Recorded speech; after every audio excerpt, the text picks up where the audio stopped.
আসসালামু আলাইকুম রহমতুল্লাহ। সুপ্রিয় দর্শক, সম্প্রতি কওমিরা একটা সেমিনার করছে। সেই সেমিনারে কওমিদের আকাবির নুরুল ইসলাম অলিপুরি আল্লামা মওদুদী সম্পর্কে মিথ্যাচার করেছে এবং তাফহিমুল কোরআন নিয়েও মিথ্যাচার করেছে। তিনি বলেছেন যে তোমাদের আকাবির মওদুদী একটা গুণ্ড মূর্খ ছিল, আর তাফহিমুল কোরআন এটা হচ্ছে মন গড়া তাফসির।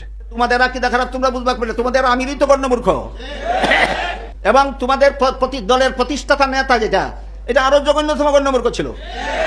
সে নিজের বিভিন্ন লেখায় স্বীকার করেছে, আমি জাগতিক বিদ্যার দিক দিয়েও পর্যাপ্ত পরিমাণে বিদ্যা অর্জন করার সুযোগ লাভ করতে পারিনি, আমি ইসলামী শিক্ষার ব্যাপারেও পর্যাপ্ত পরিমাণে ইসলামী শিক্ষা অর্জন করার সুযোগ লাভ করতে পারিনি। গণ্যমূর্খের প্রতিষ্ঠিত দল, এই গণ্যমূর্খের লিখিত মন গড়া তফসির কোরআনের অপব্যাখ্যা তফহিমুল কোরআন, এই তফহিমুল কোরআনের শুরু থেকে শেষ পর্যন্ত আগাগোড়া সবটুকু মন গড়া। সুপ্রিয় দর্শক, এই কথার আবার কঠিন জবাব দিয়েছেন কওমি অঙ্গন থেকে বাংলাদেশ জামাতে ইসলামীতে যোগ দেওয়া আমাদের দিনী ভাই হুসাইন সরোয়ার মওদুদী। সেই ভিডিওটা আপনাদের দেখাবো। তার আগে আমি কয়েকটা কথা বলে নিই। সেটা হচ্ছে যে অলিপুরি সাহেব বললেন যে মওদুদী সাহেব নাকি গুণ্ড মূর্খ ছিলেন, তার এলেম ছিলেন না। তো যারা জ্ঞানী মানুষ তারা নিজেদের এলেমের বহর করে না, এলেমের অহংকার করে না। আপনারা এলেমের অহংকার করেন। আর তাফহিমুলের কথা যেটা বলল, আমরা যেটা জানি বা আপনারাও খোঁজ করে দেখবেন যে তাফহিমুল কোরআন বিশ্বের বড় বড় বিশ্ববিদ্যালয়ে পড়ানো হয় এবং তাফহিমুল কোরআন নিয়ে গবেষণা হয়। এবং সবচাইতে আশ্চর্যের বিষয় হলো যে 60টিরও বেশি দেশে এই তাফহিমুল কোরআন ট্রান্সলেট হয়েছে, তাদের নিজ নিজ ভাষায় অনুবাদ করা হয়েছে। যেমন আমাদের বাংলাদেশে তাফহিমুল কোরআন তো ধরেন উর্দুতে লেখা, আমাদের বাংলাদেশে যেমন বাংলা ভাষায় হয়েছে, অন্যান্য বিশ্বের বড় বড় 60টিরও বেশি দেশে তাদের দেশের ভাষায় এরকম অনুবাদ হয়েছে। তো এখন আমি কওমি আকাবিরদের বলবো যে আপনারা বাংলাদেশের তো ইসলাম রক্ষা করার কমিটি করেছেন, ঈমান আকীদা করার কমিটি করেছেন, তো আপনারা এরকম একটা তাফসির লিখে দেখান যে 60টিরও বেশি দেশে আপনাদের তাফসির অনুবাদিত হবে এবং বিশ্বের বড় বড় ভার্সিটিতে আপনাদের তাফসির পড়ানো হবে। একটু দেখান। আপনাদের হ্যাডাম আছে এরকম একটা তাফসির লিখবেন? না, নেই। অথচ আপনারা নির্লজ্জভাবে আল্লামা মওদুদীর বিরোধিতা করতেছেন। আসলে বিরোধিতা তো ভারত থেকে টাকা আসতেছে, আপনারা বিরোধিতা করতেছেন, অন্য কিছু নয়। ভারত আওয়ামী লীগকে দিয়েছে একটা ট্যাবলেট, মানে ভারত আওয়ামী লীগ বিএনপিকে দিয়েছে একটা ট্যাবলেট, সেটা হচ্ছে 71। এই ট্যাবলেট আওয়ামী লীগ আর বিএনপি এখনও চালাচ্ছে। সেই দিয়েছে 71 সালে, 54-55 বছর এখনও চালাচ্ছে। আপনি দেখবেন যে হাসিনার আমলে মুক্তিযুদ্ধ মন্ত্রণালয় থেকে রাজাকারের তালিকা করা হয়েছে, সেখানে দেখা গেছে সবচাইতে বেশি রাজাকার ছিল আওয়ামী লীগে, এরপর বিএনপির, এরপরে জামাতে ইসলামের মাত্র কয়েকজন। অথচ রাজাকার কাদের বলা হয়? জামাতে ইসলামীকে। রাজাকার যদি প্রকৃতপক্ষ হয় তাহলে বড় রাজাকার হবে আওয়ামী লীগ, তারপরে হবে বিএনপি, তারপরে জামাত। না, এদের কাউকে বলা হয় না, জামাতে ইসলামকে বলা হয়। আর কওমিদের দিয়েছে ভারত থেকে ট্যাবলেট, সেটা হচ্ছে মওদুদী ট্যাবলেট। বাংলাদেশে আপনি দেখেন বর্তমানে বিদ্যুৎ নেয়, গ্যাস নেয়, তেল নেয়, এগুলো সংকট, বাজারের ঊর্ধ্বগতি, সব কিছু জিনিসের দাম বেড়ে যাচ্ছে। দেশে প্রতিনিয়ত 10টা-12টা করে প্রতিদিন খুন হচ্ছে, ধর্ষণ হচ্ছে। এগুলো নিয়ে কওমিরা কথা বলে? কখনো দেখেছেন? সেমিনার করেছে এগুলো নিয়ে যে গ্যাসের দাম বাড়লো কেন, বিদ্যুতের দাম বাড়লো কেন, লোডশেডিং হচ্ছে কেন? না, কোনো এরা প্রতিবাদ করে না। এদের প্রতিবাদ বা এদের কি মওদুদী কী করলো না করলো এগুলো নেই। মানে ভারতের ট্যাবলেট টাকা আসতেছে, সেমিনার করতেছে। আর এরা হচ্ছে কি, মানে দেশে যদি বিদ্যুতের দামও বাড়ে বা গ্যাসের দাম বাড়ে, তেল নেই অথবা বাজারের ঊর্ধ্বগতি, এগুলো নিয়ে এদের মাথা নেই। কারণ জানেন? কারণ হচ্ছে এরা হচ্ছে আপনার জাকাতের টাকা খায়, দান সৎকার টাকা যায়, এদের তো আর ওইভাবে ইনকাম করতে হয় না, এগুলো খায় আর সরকারের গুণগান গায় আর মওদুদীর বিরুদ্ধে আর ভারতের টাকা খায়। তো দর্শক, এখন আপনাদের সেই ভিডিওটা দেখাবো। আল্লামা মওদুদীর মন গড়া তাফসির নাকি এই তাফহিমুল কোরআন, এটার কঠিন জবাব দিয়েছে হুসাইন সরোয়ার মওদুদী ভাই। তো চলুন আমরা সেই ভিডিওটা একটু দেখে আসি। এই গণ্যমূর্খের লিখিত মন গড়া তফসির কোরআনের অপব্যাখ্যা তফহিমুল কোরআন, এই তফহিমুল কোরআনের শুরু থেকে শেষ পর্যন্ত আগাগোড়া সবটুকু মন গড়া, আগাগোড়া সবটুকু মন গড়া। বন্ধুগণ, আমাদের মুরব্বী অলিপুরি সাহেব ইতিহাসের মহানায়ক মাওলানা মওদুদী রহমতুল্লাহ আলাইহির বিরুদ্ধে একের পর এক জঘন্য মিথ্যাচার করে যাচ্ছেন। তিনি কি করে এত মিথ্যাচার করতে পারেন? এত বড় একজন আলেম হয়ে হতভম্ব হওয়া ছাড়া আমাদের তো আর কোনো পথ নাই। তিনি বলেছেন মাওলানা মওদুদীর তাফহিমুল কোরআন প্রথম থেকে শেষ পর্যন্ত আগাগোড়া পুরাটা মন গড়া ব্যাখ্যা।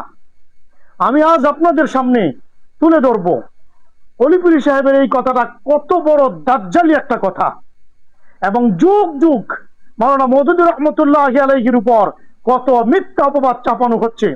আমাদের ভবিষ্যৎ আগত প্রজন্মকে, নতুন প্রজন্মকে কোন দিকে তারা নিয়ে যেতে চাচ্ছে সেটা আজকে আপনাদের সামনে সুস্পষ্ট হয়ে যাবে। তাফহিমুল কোরআন আপনি আগে ভূমিকা পড়তে হবে, তারপরে তাফসির পড়বেন। আপনি স্বীকৃতি দিতে বাধ্য হবেন যুগ শ্রেষ্ঠ এক তাফসির, তাফসিরে কোরআন বিল কোরআন। তারপরে হাদিস থেকে, অসংখ্য হাদিস থেকে রওয়ায়াত, তারপরে সাহাবে কেরামদের মতামত, তারপরে তাবি মুফাসসিরদের রওয়ায়াত, আইম্মে মুস্তাহিদিনদের মতামত, এমনকি যেখানে অতি প্রয়োজন ডিকশনারি লুগাতের আলোচনা, এবং এমনকি অনেক ব্যাখ্যা গ্রন্থের পর্যন্ত রওয়ায়াতে ভরপুর। যে তাফসিরটা রওয়ায়াতে ভরপুর, সেই তাফসিরটাকে যদি কেউ বলে ওই আগাগোড়া মন গড়া তাফসির, তাহলে এই কথা কত বড় দাজ্জালি কথা, কত বড় মিথ্যা অপবাদ, আপনারা এটা নির্বাচন করবেন। আমি আজকে আপনাদের সামনে এই তাফহিমুল কোরআন, এটা 19 নম্বর খণ্ড, শেষ খণ্ডটা এনেছি এই কারণে যে তাফহিমুল কোরআন যে একটা গ্রহণযোগ্য তাফসির, তাফসির বির রায় মোটেই নয়। আর এটা যে তাফসির উসুল অনুযায়ী একটা সহিহ তাফসির, এই কথাটা বোঝানোর জন্য আমরা বিশাল বড় বড় কোনো সূরা আমরা নির্বাচন করব না, শুধু ছোট্ট একখানা সূরা কোরআনে কারিমের সূরাতুল কাউসার নির্বাচন করেছি। দেখুন সূরাতুল ছোট্ট একখানা সূরাকে তাফহিমুল কোরআনে কিভাবে লেখা হয়েছে।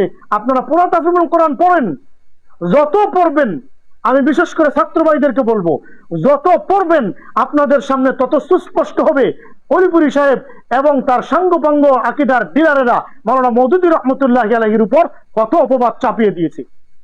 সূরা কাউসার দেখেন কতগুলি রওয়ায়াত তিনি আনলেন। এটা 19 নম্বর খণ্ডের আল কাউসার নাজিলের সময়কাল। ইবনে মারদুইয়া হযরত আব্দুল্লাহ ইবনে আব্বাস রাদিয়াল্লাহু তাআলা আনহুমা, হযরত আব্দুল্লাহ ইবনে জুবাইর রাদিয়াল্লাহু তাআলা আনহু, হযরত আয়েশা সিদ্দিকা রাদিয়াল্লাহু তাআলা আনহা থেকে বর্ণনা করেছেন যে এটি মক্কি সূরা।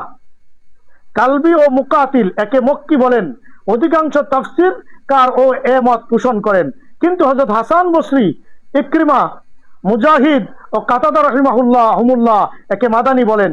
ইমাম সুয়ুতি তার ইতকান গ্রন্থে এ বক্তব্যকেই সঠিক গণ্য করেছেন।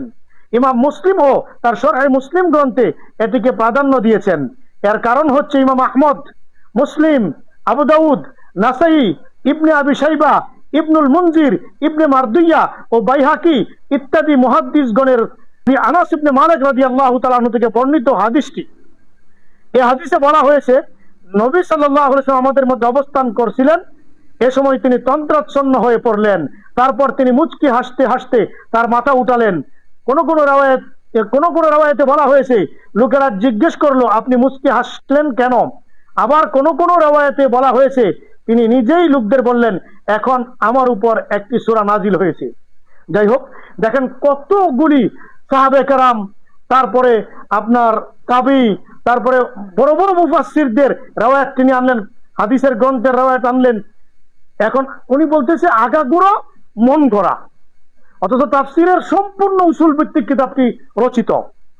এরপরে তিনি লেখেন কিন্তু প্রথমত এটা হযরত আনাস রাদিয়াল্লাহু তাআলা থেকেই ইমাম আহমদ, বুখারী, মুসলিম, আবু দাউদ, তিরমিজি ও ইবনে জারির রওয়ায়াত করেছেন যে জান্নাতের নহরটি কাউসার রাসূলুল্লাহ সাল্লাল্লাহু আলাইহি ওয়াসাল্লামকে মিরাজে দেখানো হয়েছিল। দেখেন তো আবারও কতগুলি বর্ণনা আনলেন ইমাম আহমদ ইবনে হাম্বলের কিতাব থেকে, বুখারী থেকে, আবু দাউদ থেকে, তিরমিজি থেকে, ইবনে জারির তাবারি থেকে। এটা গেলে একটা পৃষ্ঠায় কতগুলি রেফারেন্স থেকে কতজন থেকে আনলেন। আচ্ছা, 213 নম্বর পৃষ্ঠা, আগে পড়ছিলাম 212, 213 নম্বর পৃষ্ঠা, ঐতিহাসিক পটভূমি। এখানে তিনি 3টা কোরআনে কারিমের আয়াত তুলে ধরলেন। 3টা আয়াত তুলে ধরার পরে বড়দের থেকে কি বর্ণনা, কি রেফারেন্স এনেছেন দেখেন। ইকরিমা রাদিয়াল্লাহু তাআলা আনহু বর্ণনা করেছেন বলে তিনি বর্ণনাটা তুলে ধরলেন, একটা বর্ণনা। 2 নম্বর এই পৃষ্ঠে আরেকটা বর্ণনা, শিমার ইবনে আতিয়ার বর্ণনা মতে উকবা ইবনে আবু মুআইদ বলে বর্ণনাটা লেখা হয়েছে। এই বর্ণনা আনা হয়েছে কোত্থেকে? ইবনে জারির থেকে। এরপরে ইবনে আব্বাস রাদিয়াল্লাহু তাআলা আনহুমা এর বর্ণনা মতে দেখেন আরেকটা বর্ণনা তিনি এনেছেন, আলা তারা ইলা হাদা সাবিয়িল মুনবাতিরি মিন কওমিহি ইয়াজআমু আন্নাহু খায়রুম মিন্না ওয়া নাহনু আহলুল হাজিজি ওয়া আহলুস সাদানা ওয়া আহলুস সিকায়া। এই কথা বলে এই বর্ণনাটা তিনি এনেছেন বাজ্জার থেকে। খেয়াল করেছেন কতগুলি রেফারেন্স দিচ্ছেন দেখেন। এই ঘটনাটি সম্পর্কে ইকরিমা বলেন, এখানে তিনি আরেকটা রেওয়ায়াত আনলেন, বলে রেওয়ায়াতটা তিনি করলেন।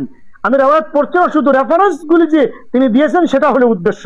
তিনি যে পূর্ববর্তীদের থেকে রেফারেন্স এনেছেন মন গড়া নয়, অথচ অলিপুরি সাহেব গায়ের জুড়ে কত বড় মিথ্যা কথা বললেন, আগা গোড়া পুরোটাই নাকি মন গড়া।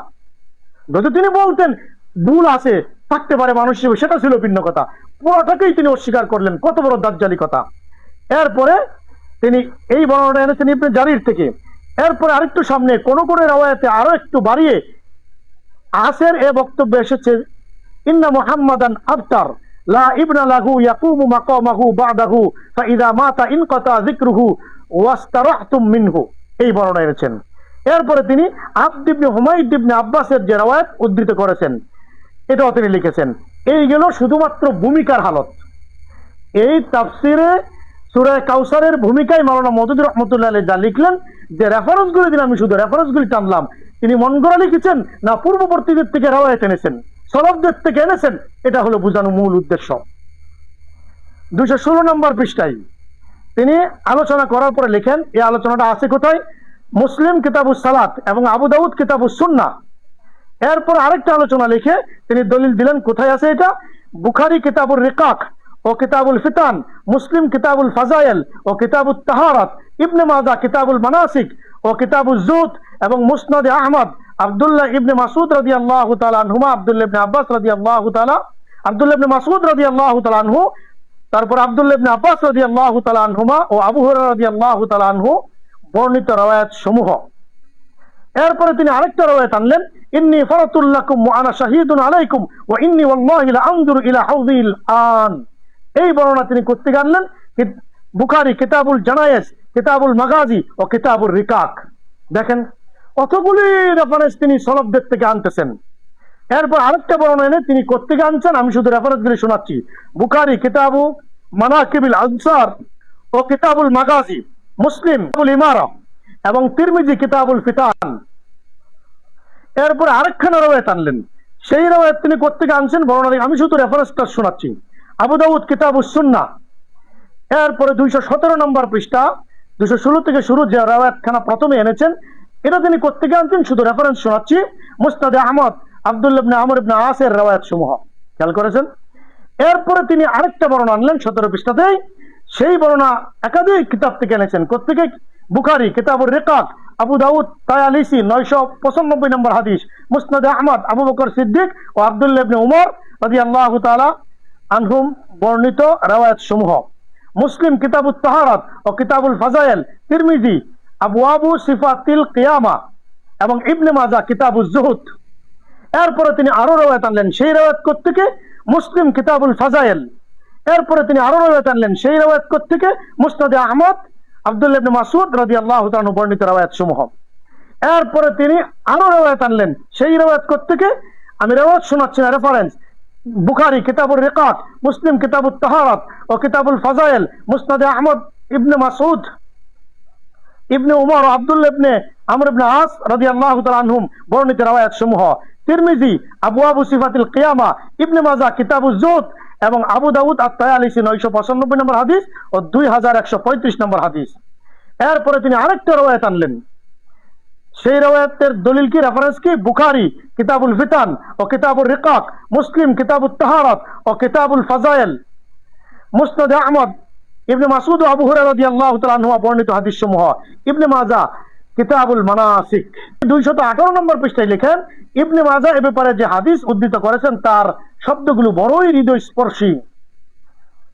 কোত্থেকে আনছেন? এই শব্দগুলি তিনি তুলে ধরেছেন, তুলে ধরে এরপরে তিনি বলেন বুখারী কিতাবুল মুসাকাত, কিতাবুর রিকাক, ওই শব্দগুলির পরে আরেকটা রেওয়ায়াত আনছেন, সেই রেওয়ায়াতের রেফারেন্স শোনাচ্ছি। বুখারী কিতাবুল মুসাকাত, কিতাবুল রিকাক ও কিতাবুল ফিতান, মুসলিম কিতাবুত তাহারাত, কিতাবুস সালাত ও কিতাবুল ফাজাইল, ইবনে মাজাহ কিতাবুজ জুহদ, মুসনাদে আহমদ আব্দুল্লাহ ইবনে আব্বাস বর্ণিত হাদিস সমূহ। এরপরে তিনি আরো রেওয়ায়াত উল্লেখ করেন এভাবে, ইমাম বুখারী কিতাবুল রিকাকে শেষ অনুচ্ছেদের শিরোনাম রাখেন নিম্নোক্তভাবে, বাবুন বাবুন ফিল হাউজি ওয়া কাউলুল্লাহি ইন্না আতাইনাকাল কাউসার।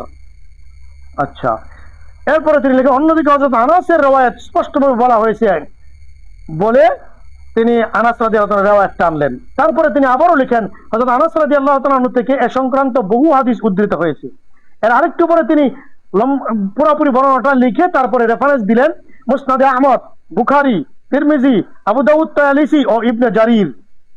চিন্তা করছেন কত রেফারেন্স দিচ্ছেন। এরপরে তিনি লিখেন, হযরত আনাস রাদিয়াল্লাহু তাআলা আনহু এক রওয়ায়াতে বলেন, রাসূলুল্লাহ সাল্লাল্লাহু আলাইহি সাল্লাম বলে তিনি হাদিসটা উল্লেখ করছেন।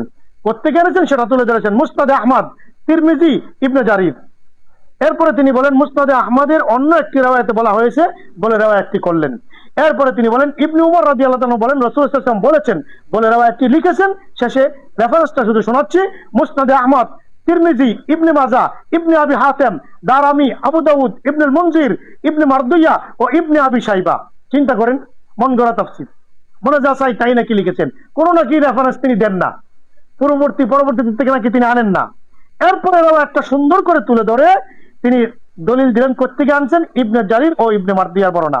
আচ্ছা, তো এরপরে তিনি লেখেন, উদাহরণস্বরূপ হযরত আব্দুল্লাহ ইবনে উমর, হযরত আব্দুল্লাহ ইবনে আব্বাস রাদিয়াল্লাহু তাআলা আনহু ও হযরত আনাস ইবনে মালিক রাদিয়াল্লাহু তাআলা, হযরত আয়েশা রাদিয়াল্লাহু তাআলা আনহা, মুজাহিদ ও আবুল আলিয়ার উক্তি সমূহ মুসনাদে আহমদ, বুখারী, তিরমিজি, নাসাই, ইবনে মারদুইয়া, ইবনে জারির ও ইবনে আবি শাইবা ইত্যাদি মুহাদ্দিসগণের কিতাবে উল্লেখিত হয়েছে। চিন্তা করেন। এরপরে তিনি কালামে পাকের একটা আয়াত তুলে ধরেছেন, কালামে পাকের একটা আয়াত তুলে ধরেছেন, এটা 219 নম্বর পৃষ্ঠা, এখন তা শোনাচ্ছি। এরপরে তিনি বলেন, ইবনে আব্বাস, আতা, মুজাহিদ, ইকরিমা, হাসান বসরি, কাতাদা, মুহাম্মদ ইবনে কাব আল কুরাজি, যাহাক, রাবি ইবনে আনাস, আতাউল খুরাসানি আরো অন্যান্য অনেক নেতৃস্থানীয় মুফাসসির এর অর্থ বর্ণনা করেছেন। এই রেফারেন্স, এটা কথাগুলি আনলেন কোথা থেকে? ইবনে কাসির থেকে। এরপরে তিনি কোরআনে কারিমের আরেকটা আয়াত তুলে ধরেছেন। এখন আপনি চিন্তা করেন, যেই লোক কোরআনের আয়াত, হাদিস, সালাফদের থেকে, মুফাসসিরদের থেকে, তাবিদের থেকে এত বর্ণনা আনলেন ছোট্ট একটা সূরার মধ্যে, আপনি এমন লোককে বললেন আগাগোড়া সব মন গড়া তাফসীর, নাউজুবিল্লাহ। এর চেয়ে দাজ্জালি বর্ণনা আপনার, এর চেয়ে দাজ্জালি বয়ান আর কি হতে পারে? আমি একটা ছোট্ট একটা উদাহরণ দিয়ে শেষ করব। এই দেখেন তাফসীরুল জালালাইন, এই তাফসীরটা বাস্তবে আগাগোড়া মন গড়া তাফসীর, আগাগোড়া তাফসীর বীর রায় অলিপুরি সাহেবের হিসাবে রেফারেন্স ছাড়া কারো কথা না তুলে দিলে মন গড়া হয়। যদি মন গড়া তাফসীর ধরা হয় তাহলে এই জালালাইন আগাগোড়া তাফসীর বীর রায়। জালালাইনে এই ছোট্ট সূরাটাই আমি শুধু একটু দেখাচ্ছি, সূরা কাউসার 3 আয়াত। বিসমিল্লাহির রহমানির রহিম, ইন্না আ'তাইনাকা ইয়া মুহাম্মদ আল কাউসার হুয়া নাহরুন ফিল জান্নাতি আও হুয়া হাউরুন তারিদু আলাইহি উম্মাতুহু আও আল কাউসারুল খায়রুল কাসীরু মিনান নুবুওয়া ওয়াল কুরআনি ওয়াশ শাফাআতি ওয়া নাহওয়িহা ফাসাল্লি লিরাব্বিকা সালাতা ঈদিন নাহর ওয়ানহার নুসকাক ইন্না শানিআকা আই মুবগিদাকা হুয়াল আবতার আল মুনকাতি আন কুল্লি খায়রিন আও আল মুনকাতিউল আকাব নাযালাত ফিল আস ইবনে ওয়াইল সাম্মান নবিয়া সাল্লাল্লাহু আলাইহি ওয়াসাল্লাম আবতার ইনদা মাউতি ইবনিহিল কাসিম। শেষ। এখন দেখেন তো এখানে কোন রেফারেন্স আছে? আমি শুধু শোনালাম এই জন্য, এখানে কারো থেকে কোনো দলিল এনেছেন? পুরা জালালাইন শরীফ দেখেন, ওইটাকে তো অলিপুরি সাহেব মন গড়া তাফসীর বলেন না, ওটাকে তো তাফসীর বীর রায় বলে ছড়াই দেন না। ওটার বিরুদ্ধে আজও কি জীবনে শুনেছেন এই অলিপুরি সাহেব সহ যত আকীদার ডিলার রয়েছে, মাওলানা মওদুদের বিরুদ্ধে এত মহামিথ্যা যারা বলে তাদের মুখ থেকে জীবনে শুনেছেন জালালাইনের বিপক্ষে। অথচ জালালাইন কওমি মাদ্রাসার পাঠ্য তালিকার অন্তর্ভুক্ত অবশ্যম্ভাবী একটা তাফসীরের কিতাব, বরং একমাত্র তাফসীরের কিতাব বললে ভুল হবে না। যদিও বাইজাবি আছে, বাইজাবি তো এত বিশাল 30 পারা না, অল্প কিছু। জালালাইন 30 পারা পড়ানো হয়, একমাত্র পাঠ্য তালিকার তাফসীরের কিতাব। জালালাইনের হালত কি? আগাগোড়া বাস্তবে আগাগোড়া এটা হলো তাফসীর বির রায় মন গড়া, এখানে কোনো দলিল নাই, এটার বিপক্ষে কোনো বয়ান নাই। বয়ান হলো ইতিহাসের মহানায়ক মাওলানা মওদুদী রহমতুল্লাহ আলাইহি, অথচ যার কিতাব আগাগোড়া সহিহ উসুলের ভিত্তিতে রচিত কিতাব। সুপ্রিয় দর্শক, আপনারা হোসেন ছাড়ার মওদুদী ভাইয়ের ভিডিও সহ পুরো ভিডিওটা দেখলেন। তো আজকের এই ভিডিওটা আপনাদের কাছে কেমন লেগেছে এবং জবাবটা কেমন লেগেছে তা অবশ্যই কমেন্ট করে জানিয়ে দেবেন। ভিডিওটা ভালো লাগলে বেশি বেশি করে শেয়ার করবেন। সকলকে ধন্যবাদ।